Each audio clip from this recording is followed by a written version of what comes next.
Hey, how you doing? Brian Kane with the Mental Performance Mastery Podcast. And today, my guest is the founder of Ironclad, a content company that makes films, series, and original content with the mission of challenging audiences to live a life of purpose and impact. Along with partnering with brands like Under Armour, the Navy SEAL Foundation, Blackhawk, Garmin, and dozens of others, they also produce original series and podcasts like this one, where they get to learn insights into the lives of elite performers. Their motto is defending freedom through content, and it's my privilege to welcome founder and CEO Jeremy Carey to the podcast. Jeremy, how we doing, man? Good, man. Good. Thanks for having me. Yeah, I'm super excited for this. I mean, we've been doing this now for, I think, almost close to like 2 years, where we've been working together, and it's been a relationship I've truly enjoyed. And, I think for our listeners, one of the places I always love to get started is to have, if you would kind of share, I guess I want to start off by asking about the Ironclad story. How did the company get started?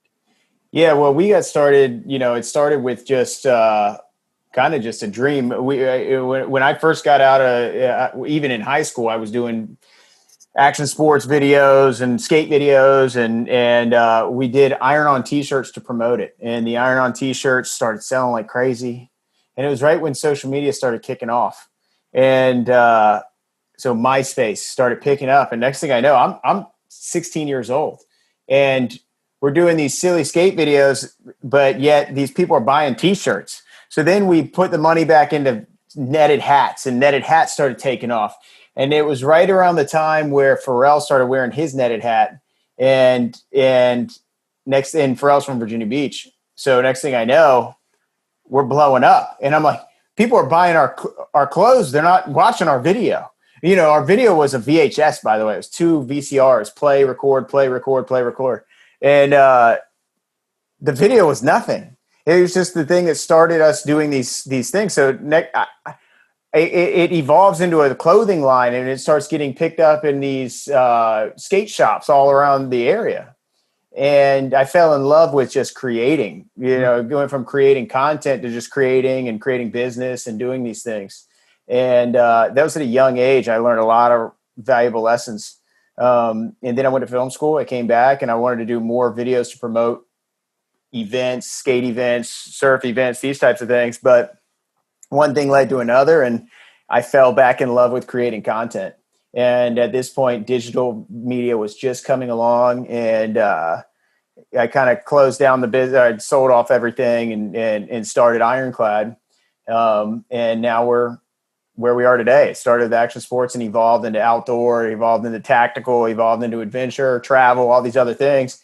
And now we just have an awesome team of about 15 people and get to travel the world and make great content and, meet guys like you. And part of the stuff along the way is even for me, the greatest thing for me is being able to really expand our network, expand our minds, our capacities, our network. Even Brian, who's sitting in on this, I mean, Brian, I don't want to have to drag you into this, but like, think about how many people you've got to meet indirectly from these things. Like, it's just incredible to be able to have access to these things that we never had before. I mean, just when I started having a Skype like this wasn't even a technology. It wasn't even available. And you're in the VHS industry when exactly. And that was only that wasn't that long ago.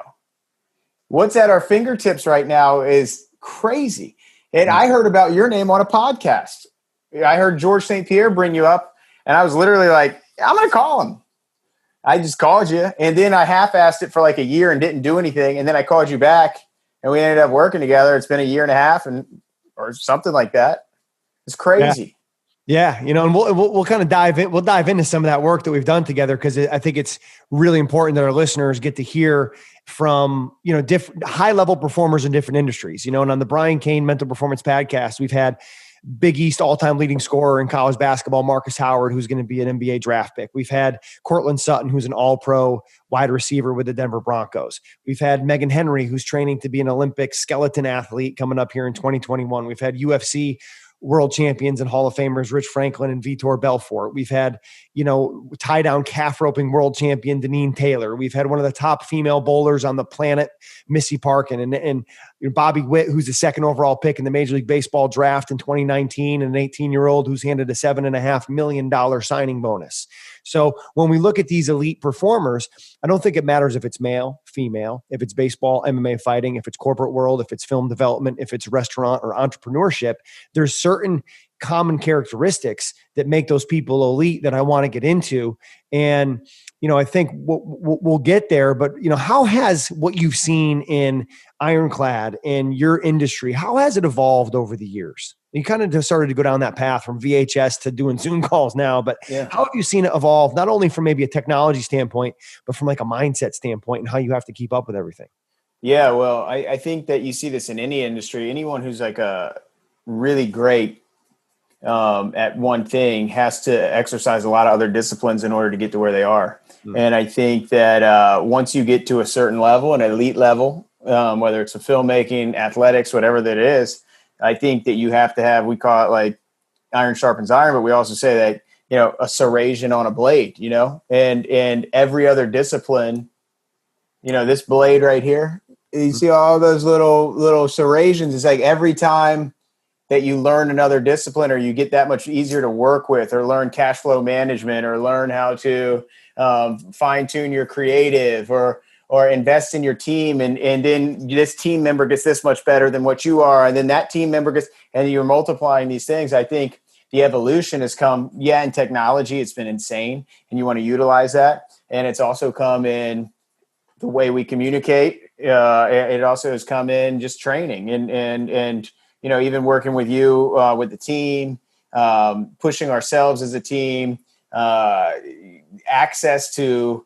even the clothing, like the hats that we're wearing or the shirts that we're wearing, like all of this stuff has evolved and how we can sell it and get it out. So I think it's just a matter of maintaining willingness to evolve that's really helped with everything. But I mean, it's evolved in every single aspect of our lives.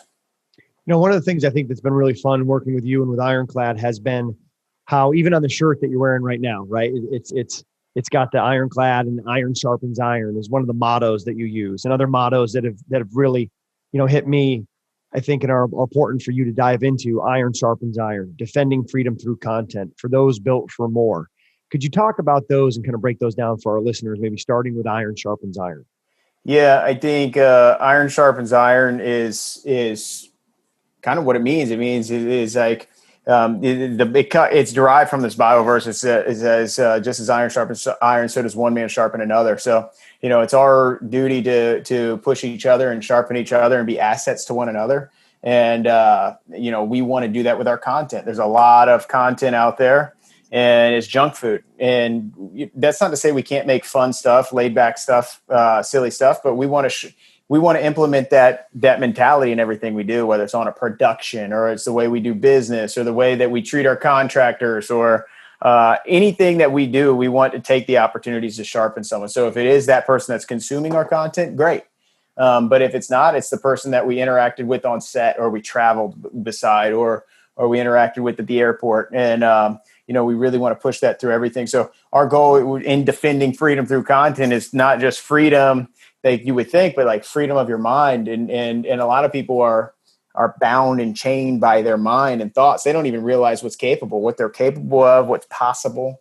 Like I said, the prime example is me reaching out to you or any of these other things. Like, you can do anything. It's all right here. You can, if you want to get a hold of The Rock, you can get a hold of The Rock. Isn't he the most famous guy on the planet right now? If you really wanted to get a hold of him, you could get a hold of him. So like anything you want to do is right at your fingertips. So really we want to, when we say defending freedom, we want to free people up of what they're being bound by. And we also want to defend that thought, the freedom of those thoughts and everything that comes along with it. So there is the conventional aspect of it, but there's also the non-conventional definitions of these things that we want to kind of push.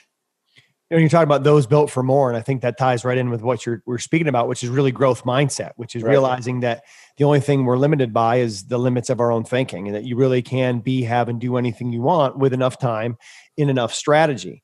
How do you grow And how do you promote a growth mindset within the walls of Ironclad and the members of your team? Because I know we've done some really cool, innovative things in terms of growth and development for your team. But what are some of those strategies that our listeners might be able to take and use themselves that you've used to help promote that growth mindset within the walls and the team of Ironclad?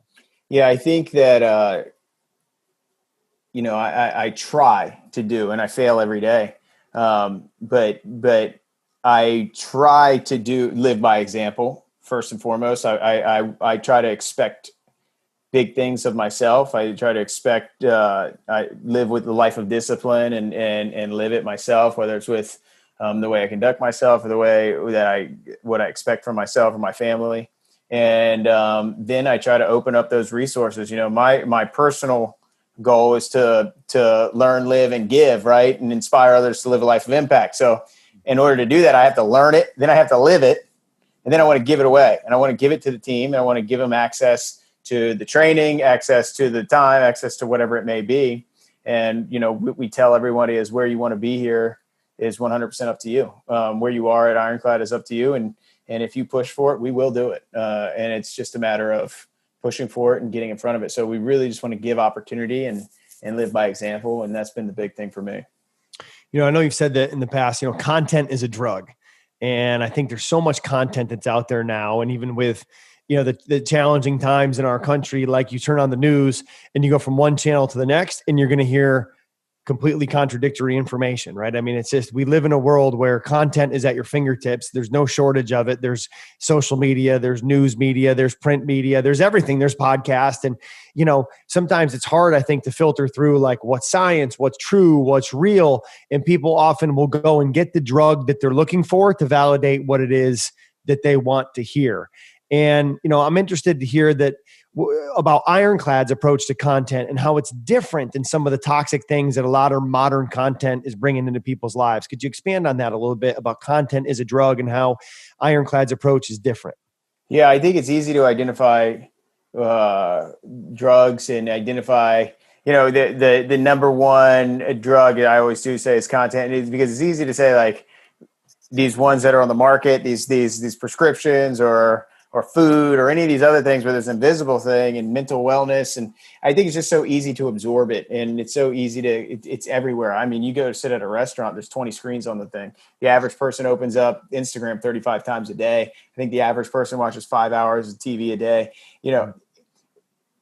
Our goal is to make stuff that makes you think or that stimulates you in a good way or inspires you or highlights people that are doing great things. And if it doesn't do that, how else do we implement our mission, values, or principles inside of our content and the creation of our content? So like I said, whether it's on set, how we conduct ourselves and what we do, like if we're talking to even a sound guy, hey, if we can push the sound guy and inspire that guy to continue to pursue things, then we lived up to our mission. So I don't want to pigeonhole us to not have like funny content or silly content or anything like that. Because we will make that, but what are we going to do with every other opportunity that gives us? The people that we get to work with, the people that we get to interview, the other influencers, all of those things. It's just our opportunity to continue to impact people and use it as the multivitamin, as we say, as a refreshing thing, as something that's going to inspire you or push you or develop you to go further. So, I want our content to be inspiring. Through our images and through our message, but at the same time, I don't want to be pigeonholed to not also recognizing the value in rejuvenation and recovery and what some stuff that you can just sit back and laugh or sit back and kind of chill. I mean, that stuff is valuable. There is value to that. I think that when people overconsume it, just like anything else, it can just go down a slippery slope. I mean, I find myself sometimes I'll look on my phone and I'll just scroll. Like if I'm going to post something on an Ironclad page, I'll post it. And then I'm like, oh, and I'll tag someone. I'll look at that. And then the next thing I know, I'm like, oh, what camera is that? And then I'll look at this. And oh, where are they at? And then I go down this slope. 30 minutes later, I'm looking at myself like, what just happened? What just happened? And imagine if you don't have the tools or you're not aware of those things. I mean, I get to see the studies about content and things like that and consumer reports. And like, imagine if you don't know those things. I mean, it's so easy to go down that slippery slope and it just consume you. I mean, it happened to me today, right? And I intentionally follow 0 people on Instagram and 0 people on Twitter because I know how easy it is to go down that slope. And I also know how valuable time is. And the time I have wants to go into coaching. It wants to go into personal development. It wants to go into training. It doesn't want to go into entertainment, right? We call it the E to E ratio, education to entertainment, and then the D to D ratio, discipline to distraction. And I want to be high education, low entertainment, high discipline, low distraction.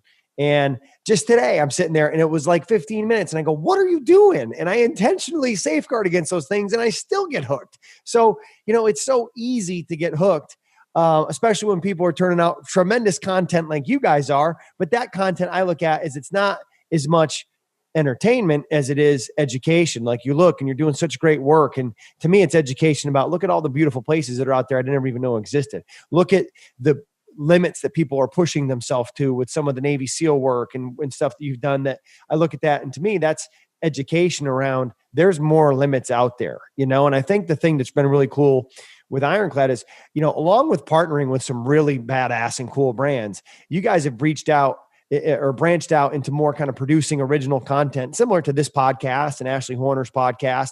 Well, why do you want to make that such a focus with Ironclad? I think there's a couple things. One, we want to, we've been very fortunate that we kind of put we put forth some effort inside the business to be prepared for times like COVID. Part of it is, long-term business relationships. We kind of want to get out of transactional business, right? Where it's just project to project, project to project. Nobody enjoys that. Our team doesn't enjoy that. Our business as a whole can't thrive inside of that. We want to be able to pursue things that we're passionate about. A lot of people inside of our business are passionate about narrative work. So how do we get to narrative work? We start producing our own content, writing our own narrative work. Another part of it is how do we perpetually monetize, and we don't have to be dependent on transactional work. This is the proper way to get there as well. So there's a lot of different aspects on why we want to do it. We also think that the world needs it. I think that the world needs to define more, and the opportunity and the market is primed for it. So I think there's a lot of different reasons to point to why we want to do it, but ultimately it's to pave our own way and not be, you make these things, or you travel and you go back to back to back travel and you work real hard and you get these awesome things done. But then ultimately it's down to a creative director to say, yeah, cut this, change this, do this. And we love satisfying the customer. We love serving. I mean, it is something we love to do. But we also want to be able to create how we want to create. And this gives us an opportunity to do that. And that's why we kind of want to go into that. And a lot of your team has done some training to develop mental performance techniques, preparing for environments like the sideline to Super Bowl, if you can kind of talk into that. Why is it important for you that your team gets this mental performance training that they can incorporate into their lives and into their work? Well, I think it's important because I've seen the results myself, right? I think that I've had a personal transformation. There's been a few things that transform my life. I think having a family transforms your life. I think having a business where people depend on you transform your life. Personally, my faith transforms my life. But the tools that I've gotten from this, right, from your MVP process and other things transform my life as well. And I wanted my team to have that, dude. And I know we have some I know you have some questions here, but let's just run with it a little bit, because the reality of it is we've had these conversations a lot, and I think people need to hear these things, because you've had a transformational moment with these practices too. Like, sure. I mean, there's some stuff that when I realized I'll sit in my sauna at my house and listen to the MVP. I printed it. I pulled this out of my journal, but I have it printed. I listen to that you do a read of. And these are just simple goals, nothing crazy. I mean, some stuff is a little crazy, but most of it's not. It's not even fair. It's not even fair, but people have access to that. People have access to being able to write their things down and schedule it out and make it happen and recenter themselves on it. And I walk out of that thing with that front and center in my mind. And then I see the results and I become addicted to the results. And then the results happen and it triggers me to want to do it bigger and more and give it away more. It's like I said, it's very easy to become selfishly motivated, whether it's through financial success or physical success or whatever these things are. And, but the act of being able to teach it to others and give it to others, I mean, that is something that can change people's lives and change the world. So, once I started getting a taste of that, and I'm thinking, we have this microphone, we have this opportunity to build content around these things. That was a big motivating factor for me. But I remember when I wanted to switch, and this is a question I have for you.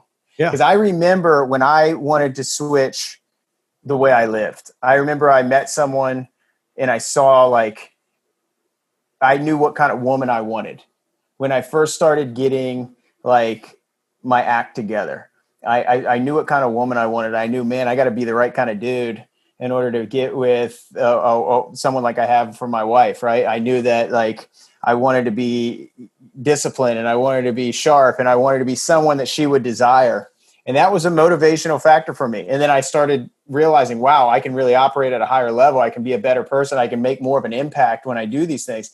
Then I had kids and I'm like, man, I don't want to drink because I don't want to wake up with a hangover. I want to be present. I want to do these things. Then I have a team and I'm like, man, I have a team that depends on me and I want to do these things. But I remember my biggest motivational factor was finding a woman that I could spend the rest of my life with. I wanted to be the guy that someone would desire like that. And part of that was not looking like a slob and taking care of my house and keeping a steady work process and doing all these things.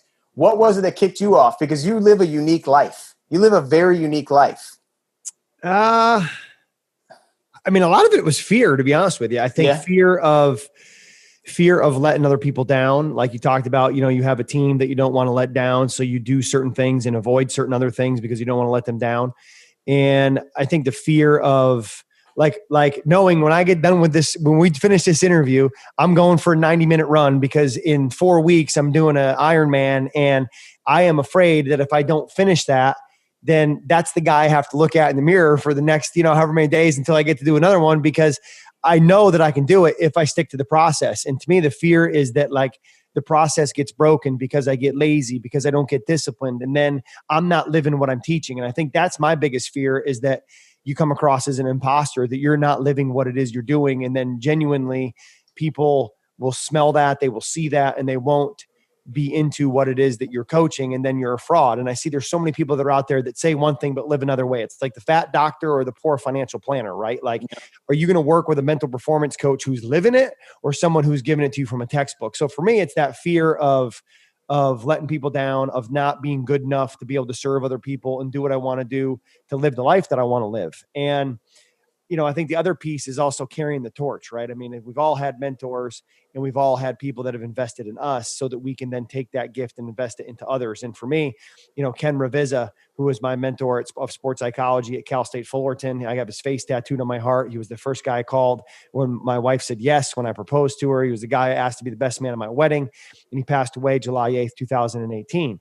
And there isn't a day that goes by that I don't think about him. There isn't a day that goes by that I don't express gratitude for him and for what he taught me, so that I can use it in my life to get results, use it in my life to live, I think, more simply, more productively, but then also share that with other people. And I've seen the results that those people have gotten. And a lot of the things that you've talked about, like the AM and PM routines, scheduling every minute of your day with a 168, having the MVP goal process where you identify your mission and what you want on your gravestone. You identify the vision and what you want to accomplish in your life. And you identify the core principles that you need to live to give you the best chance to get there. Right. And then we take that and put it into a process of, when you're in the sauna and you're hitting your recovery at the end of the day, you're listening to a meditation where I've simply taken what you wrote down for your MVP process and put it with some music in the background. And I'm talking you through visualizing these. It's coming into fruition and who you need to be to accomplish those. And, it's a technique of meditation and visualization that you do on a consistent basis as part of another technique, your PM routine. And that sets you up to get good night's sleep and recovery, and sets you up for more consistency in terms of staying after what it is you want to accomplish. And to me, that's fulfillment in my life, is seeing other people accomplish things that they want to accomplish and helping people maybe get to a level that they couldn't get to by themselves. Like, to me, that's the aspect of the goal of life, right? As they say, like, the purpose of life is to find your gifts, but the meaning of life is to give those gifts away.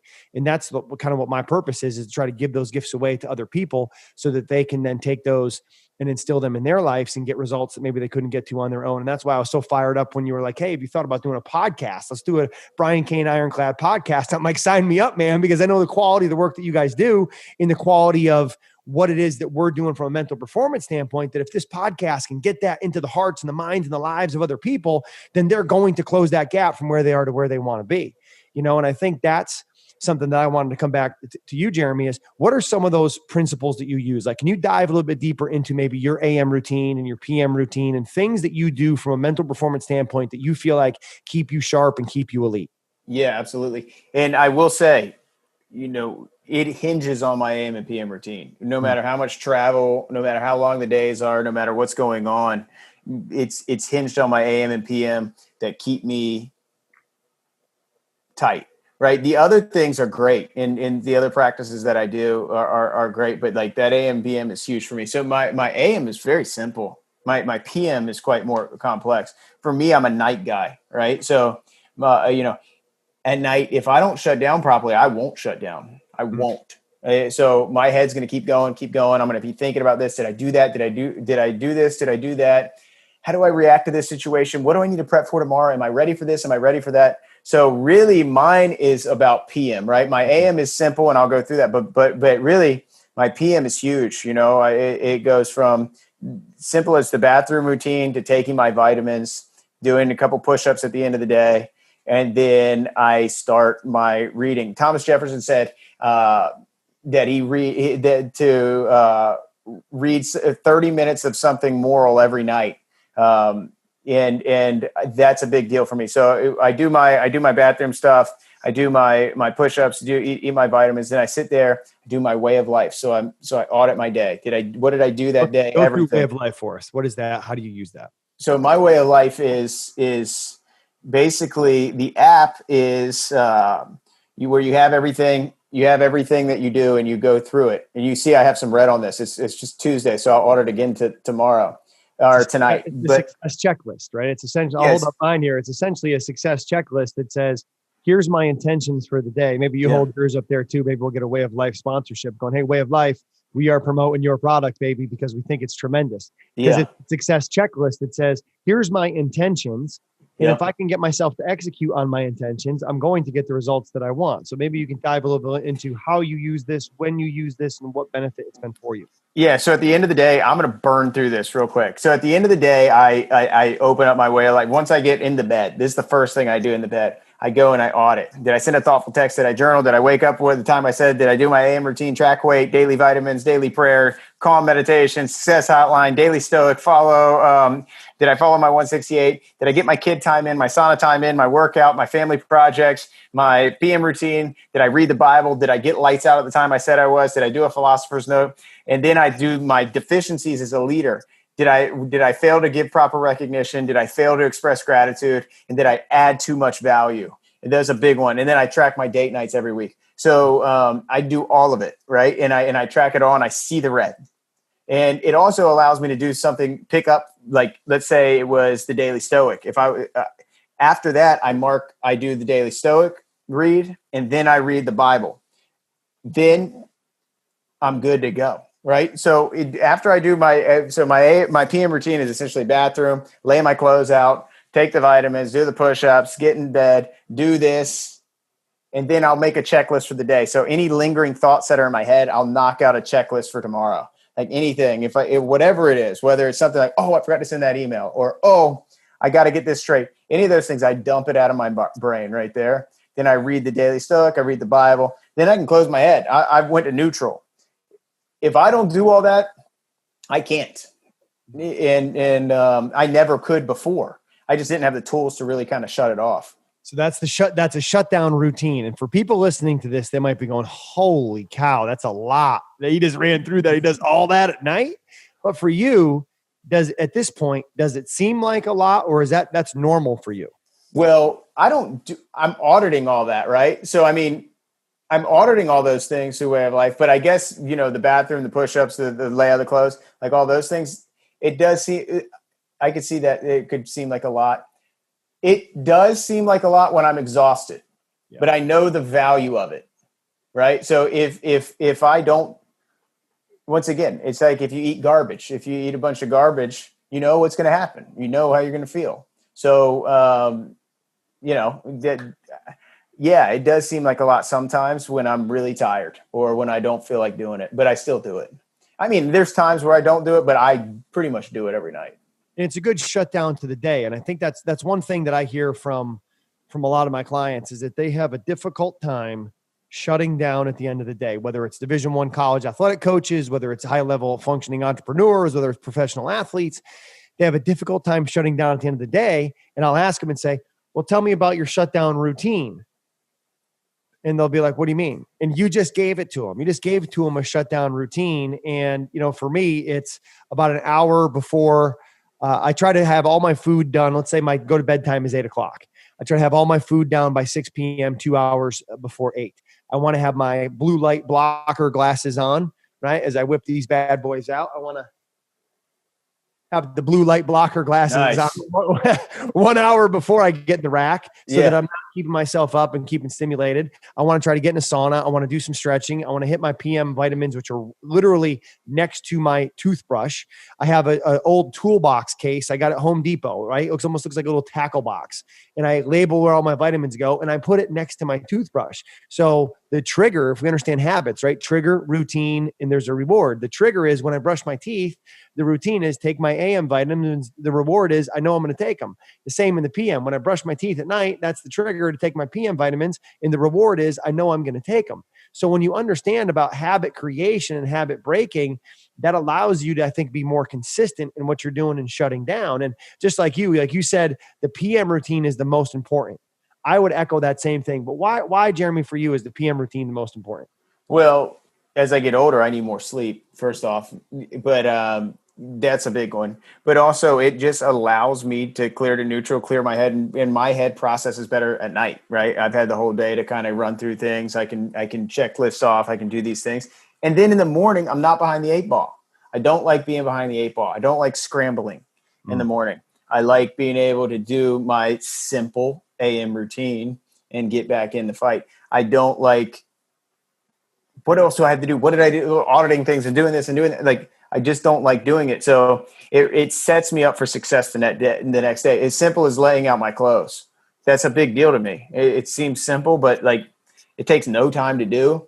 But I don't like doing it in the morning. I do, my AM routine is very, very clean. I do the journal. I do the clothes. I drink my coffee. It's nothing crazy. I call the success hotline. I pray, but I do that on my way in. I do it on my way into work. I only live like a mile from work, and I can get all that stuff done.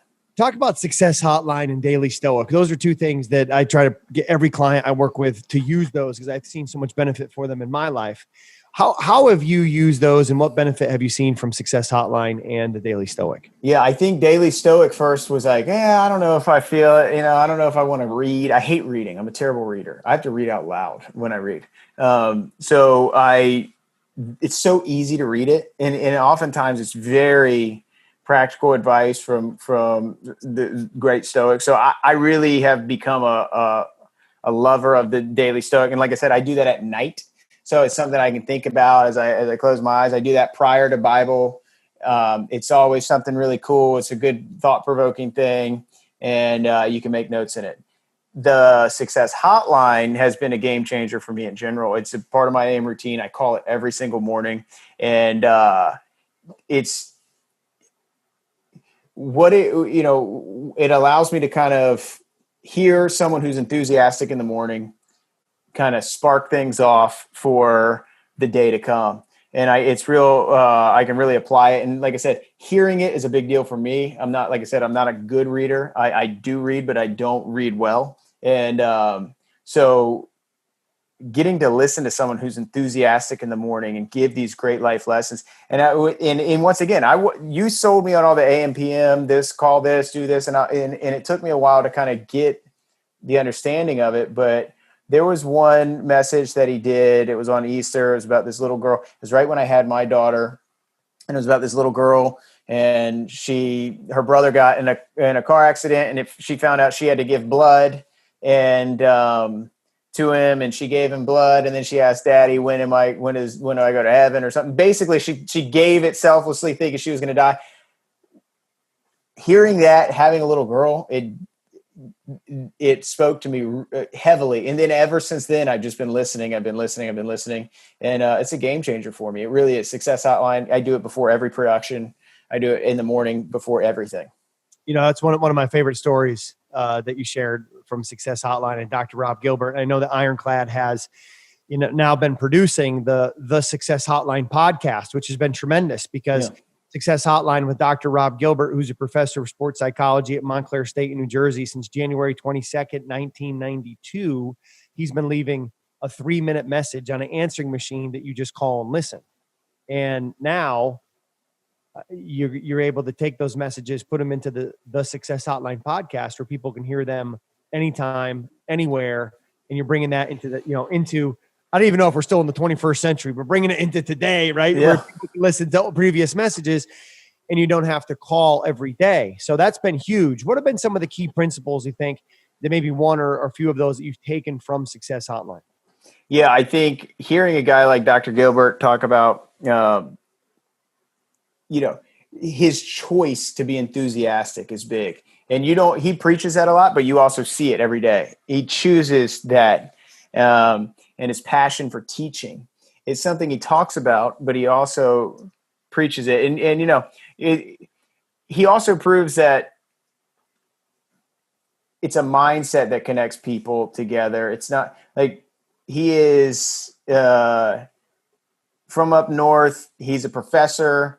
He's even said to me on the phone, he's like, I'm not entrepreneurial. I like to teach. Like things that we're on two different, like passionate when it comes to like really specific things. We're really passionate about different things in life, like teaching and all these things that he's into. And I like to just go experience things and do.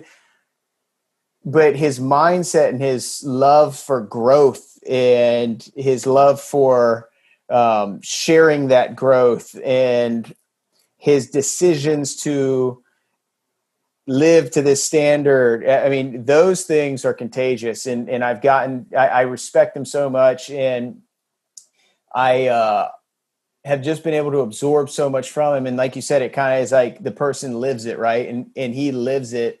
And he really, anybody, it doesn't matter what you do. I think you can get a lot from it. And that's what I really like about it. A lot of the content I do absorb when I do is very specific. It's what I choose to absorb is specific. And what he does is something that just crosses a lot of platforms, a lot of barriers. And I think that anybody can really listen. I listen to it every morning on the drive-in with my wife in the car. And, I listen to it if I'm on a weekend or something, I'll listen to it with the kids. I just think it's important. And I think that it's a lot of high level. You can apply it in a lot of different ways. Totally. And I think it's something that it's basically 3 minutes a day of a checkup from the neck up and just a like warm up for your mindset going into the day. And, some of the things that he's shared is I've been calling since I heard him speak, in March of 2006. I'm a high school athletic director in the state of Vermont. We're at a leadership conference and he comes walking on stage and 90 minutes later, my hand is cramping from taking so many notes. And I go, that is what I want to do. I want to be that guy. Holy cow. I had never been moved by words like that. I had never seen someone move an audience in a room of 250 high school students like that. And you laughed, you cried, you sang, you danced. I mean, it was a ride like I had never been on before. And when he got done, he said, hey, raise a hand if you learned something today. Poof, every hand goes up. Raise a hand if you were inspired today. Poof, every hand goes up. He goes, well, I got news for you. You won't do anything with what you learned today unless you put it into something you do every day. He said, it's got to be small, slow, daily. You got to not count the days, make the days count. And I want to help you. Here's Success Hotline. Call every day and you'll get 3 minutes with me. And that day changed my life because it created the habit of me calling Success Hotline. And I've met Dr. Gilbert maybe twice in my life, maybe 3 times. And the guys had more impact on me than anyone other than Dr. Ken Revizza, who I spent 2 years with every single day. And I think that the piece about Success Hotline, like it's the start that stops most people. Like you're not lacking the ability, you're blocking the ability, And I think the cool perspective that you can bring, Jeremy, is when we talk about not lacking ability, but blocking ability. And part of how we unblock ability is strategy, some of the things that we've talked about here. You get to work with a lot of elite performers, from military special operators and endurance athletes to world champion CrossFit athletes, industry leaders, CEOs. What are some of the things that you've learned from working with those people and any of the commonalities maybe across, whether it's a Gary Vaynerchuk or a Ashley Horner or a Dom Rosso, who was a Navy SEAL? What are some of those common characteristics you've seen amongst all these elite performers? Yeah, I think one is discipline. I think that everyone is disciplined. They expect a lot of themselves, and they stick to it even when they don't feel like it. It's once again, it comes down to that not blocking it, and that's a huge one. And that was one of the ones I had to learn first was the discipline. The other one is just making that decision every day. It kind of falls under discipline, but just making the decision, whether you feel like it or not, to make it happen. And these people are consistent. They practice what they preach. And that has been something that I've taken from the most. It's like, it's just a go get it mentality. But I've also learned tools, right? Like I think that these folks they implement tools and they're not afraid for that growth mentality. They're not afraid to continue to grow. I think for the longest time, I just kind of said, this is how it is. It wasn't even that I claimed this is how it is. I just didn't think about growth. I didn't think about continuing to learn and continuing to absorb. And man, it's seeing people that are constantly improving their way of life and constantly expecting more of themselves and constantly growing not just their knowledge base, but what they do on a daily basis, their empathy, their impact. Those are the things that I've taken from these guys the most. And I think that they practice the most. So whenever you see these folks, that growth mentality, their discipline, and their consistency has just been the biggest takeaways that I've had with all of them. And you talked about like growth and maybe not even thinking about growth. I think one of the things that inhibits growth for people is they climb up and they whether it's really busy entrepreneur or all over the country traveling successful athlete, is that sometimes they get so busy that they confuse being busy with actually doing business and getting work done. How do you stay, like, in terms of managing stress? And I know you got a lot of things going on, you get pulled in a lot of directions, but one of the things that a lot of high performers and CEOs learn to do is manage their stress and be able to not get busy, but be able to get business done, right? What are some of the mental performance techniques or things that you do, Jeremy, to help you when stress creeps in? Yeah, I think there's a couple things. It creeps in all the time, but it's keeping consistent and understanding what my values are. So I think that centering myself on those things, my AM, PM routine. But if I'm super stressed, I'm lucky I've got a great partner. My wife, she helps me talk through it. So I'll talk it through with her. I'll make a list and then I'll execute based on priorities. She'll tell me when I'm being irrational, and I have someone that I can trust, So that's a big deal. The other thing is getting back to what's valuable, what's important. And that's family. That's the team. It's my faith. So I try to just recenter on whatever those things are. If I'm stressed about work, then I focus on the team. What's the team? How is everyone straight? Are we good? Okay, cool. And if it's family, or it's house stuff or health or anything else, I think about my family. And ultimately, look, if those things you value the most are good, then there's nothing to stress about. It is what it is. So, but really it comes down to exercising those practices, understanding your values and what you hold dear. What about meditation? How does that fit for you in terms of maybe helping you from a stress management standpoint? Yeah, it's still something I'm learning. And I've, it's funny because I was talking about this today. I think the art of meditation is one of those growth things, right? It's just like, if you suck at running and then you run your first mile, then you run 2 and you run 3, you see the results of it. So I've been doing the visualization meditation stuff that you've given me, which has been awesome. I love it. I think that it's a next level. It's a next level kind of thing that can give you focus and recentering like I've never had before. So the visualization meditation has been huge. The meditation where it's more trying to turn off and learn how to kind of refocus on the triangle between. I still suck at it. But I will say it's one of the big things that I've seen that there's this book called Tribe of Mentors by Tim Ferriss. Sure, and he like interviews all these different folks on what they do. And they all talk about meditation. What's it called? Transcendent. What's the word for the transcendental meditation? Yeah. Everybody talks about it. Like I said, I'm still working on the visualization meditation. It's been a huge tool. Once again, I used to think a lot of this was mumbo jumbo, man. Sure. I really did. I think a lot of the people listening to this may still think that. It's real, and you can't deny results, right? For me, I've been really dialing in on that visualization, meditation, and prayer, right? And my form of meditation is more prayer. I believe in it. I think it's really powerful tool that I have access to. But whatever it is, it's worth trying, right? Any of these things, and it's very easy to dismiss. Even this MVP, like. If you would have come to me 2 years ago and said, you got to type all this stuff up, I'm like, I don't need that. What do I need? A Pinterest board to write all this? Like, I would think I wouldn't have a growth mindset with it. I wouldn't try. I would just be like, yeah, I don't need that. I'll just go with my gut. Sure. But sure. That book, What Got You Here Won't Get You There. Yeah. That you introduced me to also lists the things that are my deficiencies. And I pull my top 3 and put them on this thing. And I track it every night.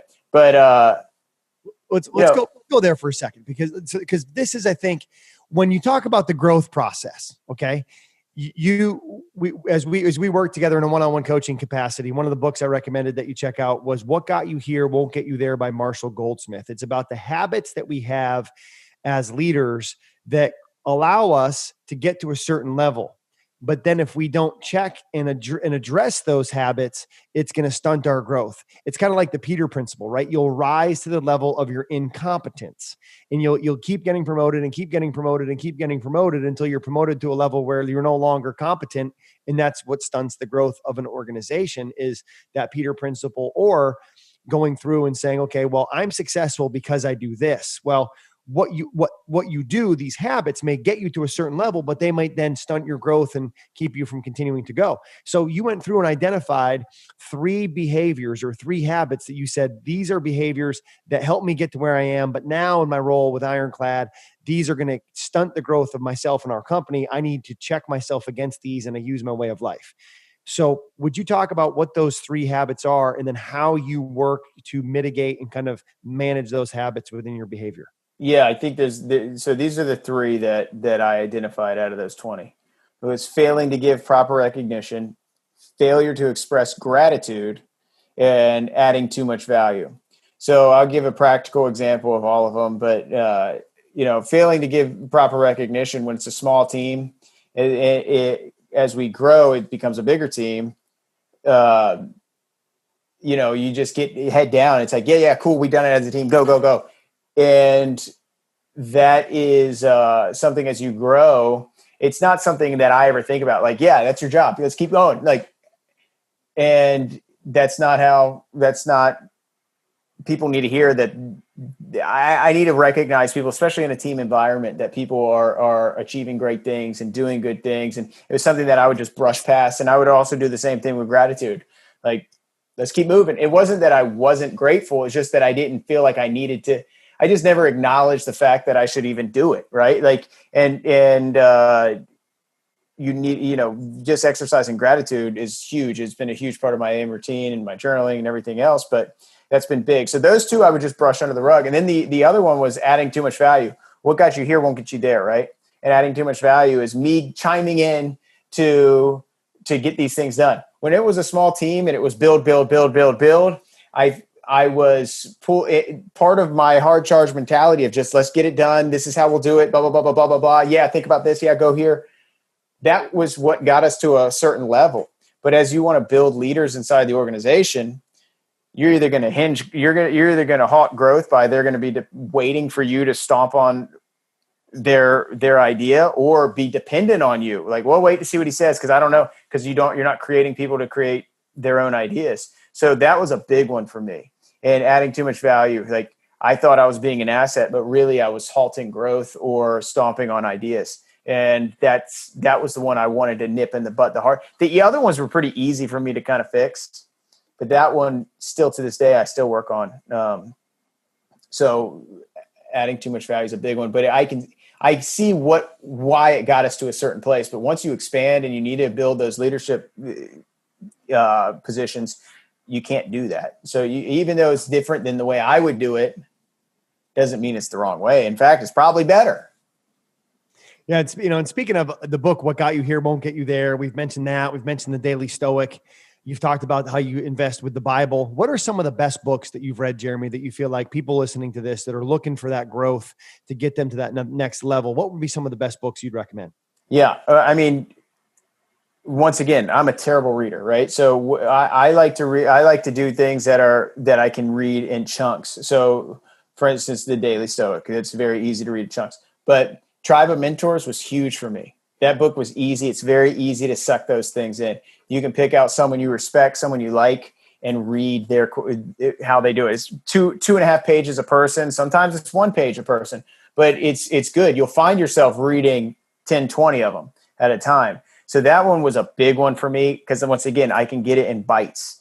And then the Bible, for me, I like New Testament. I like Jesus's teachings. I like hearing his lessons, or all that. And since I love storytelling and filmmaking and directing, I mean, he was the ultimate director, storyteller. I mean, everything he does is not about this is what you do, how you do. It's all story. It's all parables. So I really enjoy those. I like to break those down and listen and read those. And you can read them in chunks, by chapters or chunks. So I like books with clean, simple chapters, clean, simple chunks. I like that aspect of What Got You Here Won't Get You There, when they break those things down. I'm a big fan of those types of readings and books. One of the things I think that a lot of people who are hard charging, fast moving builders, creators, entrepreneurs, any people who are successful, a lot of them, they have a hard time at a certain point in their career with time management, because they get pulled in so many different ways and being efficient with that time. What does time management look like for you, Jeremy? Like, what's your system? What's your style? Yeah, I think really it's about pre-planning it and then auditing it for me. It's pre-schedule based on the MVP, based on your goals. And then I do a nightly audit. And then every Sunday night I plan my week again. So for me, it's all about getting in front of it. It's just like any of my deficiencies. My head is my worst enemy in for instance, I'm on set. I'll convince myself, well, you're not hydrated enough. You're going to go down. Everyone's depending on you. You're going to screw it up. So how can I get ahead of those things? It's the same thing with the schedule. It's like, how can I get ahead of these things that will haunt me, which will be, I'm going to get consumed with random meetings that then won't be an asset to my team or myself. And so how do I get ahead of those? Block out the time, block out the free think time, block out all these things. And I try to get it all done. And then I'm not reactionary all the time. I'm planning. It's when I get in that reactionary spiral is when I become non-productive, and then life happens to me. So if I can get in front of it as much as possible, that's the goal. What's the future look like for Ironclad? Where are you taking it? The goal is to continue to build podcast, films, and series that we can live out our mission, values, and principles through. And like I said, that's not necessarily just I don't want to just become chicken soup for the soul of content, right? We want to make entertainment too. We want to entertain. We want to teach. We want to inspire.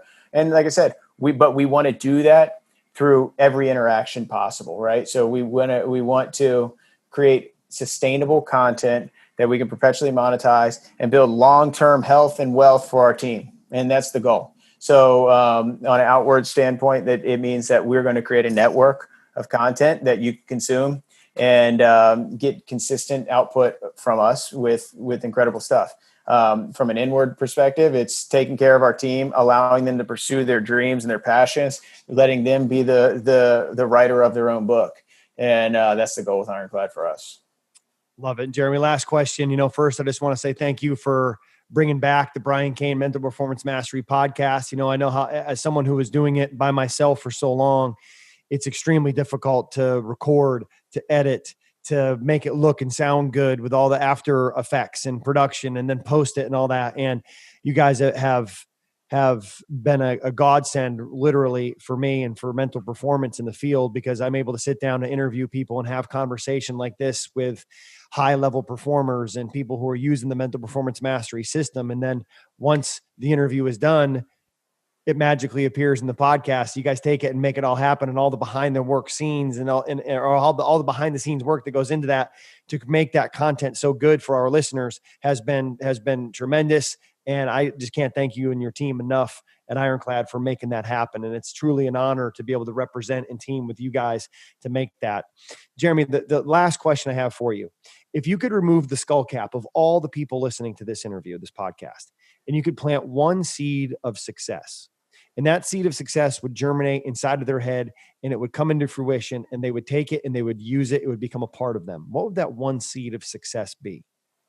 Whatever you want to do is possible. You live in a time that anything is possible. Access, information, anything is possible. And write it down, evolve it, find someone to keep you accountable, and chase it. It is there for the taking, unlike ever before. No matter where you are, what you're doing, you can do anything you want to do.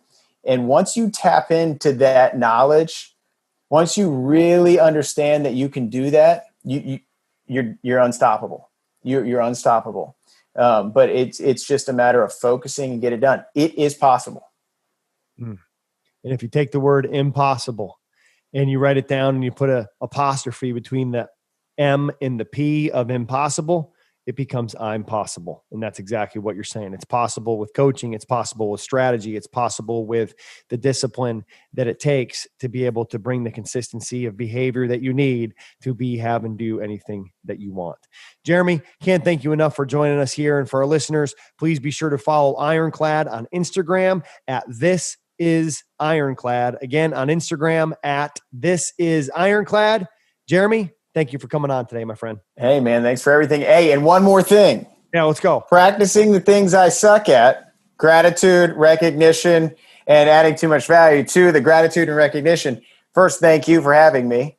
Second, thank you, Brian, behind the scenes. Yeah, let's because go. Everybody all those things that you just said, Brian's the guy making those things happen. So Brian Crouch on our team is the guy setting these things up, getting them out, putting them up, editing them together, making those happen. So big thanks to Brian. And I try to stay out of his way by not adding too much value on those types of things. I think we should bring Brian on here real quick. Brian, would you come on here for a second and tell us a little bit, man? Tell us what's the process like, right? When we get done recording this, what's the process? What are the steps that you go through to get this out to everybody for consumption? Because I think sometimes people think like it's easy and it's magical and it happens, but man, there's a lot of work that goes into it. Would you talk a little bit about that post-production process? Because I don't really technically know what you're doing, and I think people would love to hear that whole process. Well, it'd probably be more interesting if I actually had a camera, which is kind of funny that the video guy doesn't have a camera. But yeah, I mean, it's, we have multiple angles, you have multiple audio sources, we all take it together, we sync it together. And then, it takes one pass, you go through it and you edit this and you edit that, and you take out the ahs and the ums and the oh crap. I think you said earlier that the dog brought something into the house that you have to take care of. So you take those out, and then, you make it a little bit prettier. You put the graphics on, you put the music under the intro and all that kind of stuff. And, it's nice when the content you're working on has an impact on you. Half the time I get done with these things and I talk to the team at the end of the day and like, hey, you gotta listen to this one. This guy who did this did that. Like this guy rode across the ocean, or like, this guy plays for the Broncos, or like you should hear what they do. So it is kind of nice to, I get all the info for free, and I guess everybody who can listen to the podcast gets it for free too. So Brian, let me ask this. Is there something that you've heard in a podcast, and it doesn't have to be a Brian Kane podcast, because I know you're doing this with Ashley Horner and with Dom and for the Ironclad podcast. Is there some things that you've heard, maybe an interview or a podcast you were editing where you were like, oh, I got to try that, and it's something that you're still doing and now it's a part of your life? I mean, it's a culmination of things, because I think it's, talking about, especially a lot of it, you get to see patterns. Like everybody kind of says it a different way, but then there's this common thread that you always see going through this. It's like, oh, I do have to get up a little bit earlier. And I started getting up earlier, and I feel great because I did it. And I was always like, nah, I'm just the guy who sleeps in, but now I don't, like, and I'm actually using the Way of Life. I've actually told more people about the Way of Life app, and they're like, I'm going to tell them this, and they're going to think I'm nuts. And like literally a friend I talk to every day, we talk about it every week. We have a Wednesday meeting every week, and we go, what do we do? And I think it's changed her life. So just that one thing that I've been able to pass on. And I also listen to Dr. Rob every day because I put up his podcast. So I'm listening to the Way of Life every day. So like I'm getting all this stuff in, and even if I'm not really thinking about it because I'm listening to it, it's getting in there. Like I can see myself, going, oh, well, you should try that out, or you try this out, and we're like, well, why do I know that? And then it's like, oh yeah, because I heard it on, Brian King was talking about. So that's cool, man. That's cool that you're doing that with Dr. Gilbert too, and putting the Success Hotline together. Like you talk about being accountable, right? You're the one who's bringing it into the world, man, and creating that library of the This Is Success Hotline podcast with the Ironclad Content Network that's going to be around forever. And I mean, Dr. Gilbert done 10,480 Success Hotline messages. Like we need to go in there, see if he's got those on audio cassette tape and get them all up, man, because that is a Hall of Fame library of content and knowledge that no one lasts forever, so we want to make sure that we're capturing that. And man, so grateful for you guys for doing that. And Brian, all the work you're putting in, and Jeremy, just the opportunities that you continue to provide for myself and for your team, and just trying to leave the world a better place than we found it, and I think in closing, I think a goal for all of us is, can we be better, and can we leave the world better today than it was yesterday? And can we leave it better and be better tomorrow than we were today? And if we can simply adopt that very simple yet powerful principle, I think everybody will enjoy the progress and the process as they go through it. Yeah, man. Well, thanks for having me. It was a blast. Can't wait for the next one. Yeah, looking forward to it. Until then, though, until the next one, don't count the days, make the days count. Take care, everybody. Thanks for listening to the Brian Kane Mental Performance Podcast on the Ironclad Content Network. If you liked the show, be sure to leave us a rating and a review, and don't forget to follow me on Instagram and Twitter @Brian Kane Peak. I'll see you next time.